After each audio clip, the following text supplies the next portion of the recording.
BJP नेत्री सीता सोरेन इस वक्त हमारे साथ मौजूद है। बातचीत करेंगे कि चंपई सोरेन के आने से कितना आपको लगता है विधानसभा चुनाव में पलटा होगा। देखिए, चंपई सोरेन जी हमारे चाचा हैं और पिता तुल्य है, हमारे गार्जियन हैं। उनके आने से पार्टी को बहुत मजबूती मिल गई है, क्योंकि ये पुराने लीडर हैं और बाबा के साथ दिसम गुरु शिबू सोरेन के साथ अलग झारखंड राज्य बनाने में उनकी अहम भूमिका थी। तो इसीलिए ऐसे लीडरों को अपमान करना, हेमंत सोरेन ने ये एक उनको कोई ये उनके लिए नई बात नहीं है अपमान करने के लिए। महिलाओं का भी अपमान किया है, जो मैं उस घर में महिला हूँ, मेरा 14 साल तक उन्होंने अपमान किया, हमको सम्मान नहीं दिए।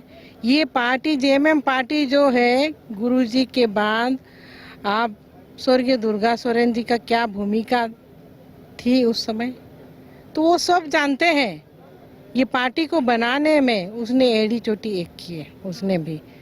लेकिन उनके नाम से कोई योजना चालू की है क्या? सम्मान के नाते मैं आप लोगों को पूछना चाहूँगी, कोई योजना है क्या? वो तो इतने साल से 5-6 साल तो लगभग हो ही गया मुख्यमंत्री रहते हुए। इसके दरमियान उन्होंने स्वर्गीय दुर्गा सोरेन जी का नाम को भी मिटाने के लिए कई प्रयास किए कि उनका नाम कहीं नहीं लिया जाए। उनके संगठन के लोग उनके जाने के बाद पार्टी से धीरे धीरे नहीं, बहुत जल्दबाजी में दूर किए। तो इसका क्या संदेश है? तीर धनुष को भी लेकर आपने कहा कि अब तीर धनुष जो है वो हेमंत सोरेन के हाथों में है और लगातार वो लोगों पर हमला कर रहे हैं। आपने कुछ इस तरह? जी बिल्कुल बिल्कुल, उनके हाथ में तीर धनुष है तो क्या आपने आपको राम समझ लिए? ठीक है, अब राम राज्य लाने नहीं सके तो उनके हाथ में तीर धनुष शोभा नहीं दे रहा है। अब हम सीता है तो उन्होंने मेरा भी अपमान किया। एक देवर लक्ष्मण रूप लेना चाहिए था, देवर लक्ष्मण का रूप। इस युग में उन्होंने भारी अपमान किया, हमको भी अपमान किया।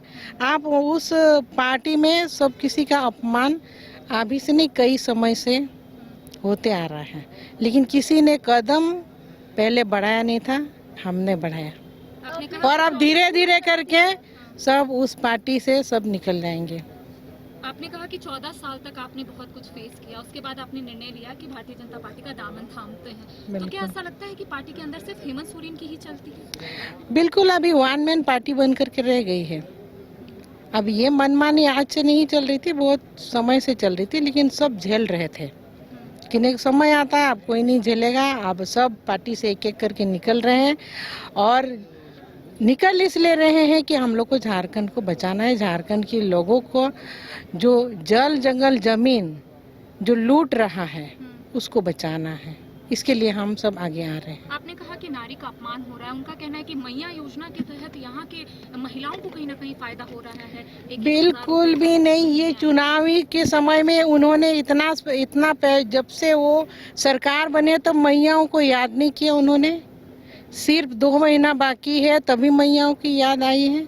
तो बताइए, ये चुनावी प्रलोभन नहीं तो और क्या है?